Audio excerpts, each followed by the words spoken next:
One of the most successful names in American business history, Coca-Cola's fascinating beginnings turned into one of the largest beverage companies in the world. Here is a brief history of the company's life and the moves being taken today that affect the stock's performance. Began in 1886 when John S. Pemberton began to make the original beverage at his chemical company. Originally containing both cocaine and forms of caffeine, the drink was marketed as a tonic for ailments. As crazy as it sounds, that wasn't that absurd for the times. Pemberton syrup was taken to a local pharmacy where they added it to soda water. Frank M.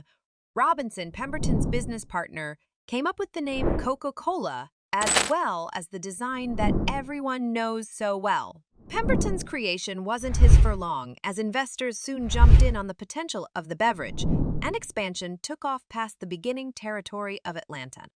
Coca-Cola timeline, 1886. John S. Pemberton creates the flavored syrup that become Coca-Cola. 1888, before Pemberton's passing, he dives as parts of his business with Asa G. Kander gaining the largest holdings. The businessman began to turn Coca-Cola into a larger-scale business. He drove distribution past the borders of Atlanta, with a focus on a more national strategy. 1894 bottling machines are added to a soda source in Mississippi by Joseph Biden Harn. 1899. Bottling is expanding on a grander scale. Businessmen in Tennessee gain rights to the bottling and sale of the soda. 1916.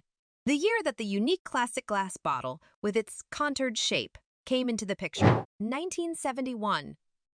Coca-Cola airs one of the most iconic ads in the history of advertising. Their "I'd like to buy the world a Coke" commercial. Today, Coca-Cola does billions in revenues and is a dividend staple for many portfolios. The company has faced some adversity in more recent times, as they've had to broaden their portfolio in order to stem declining revenues.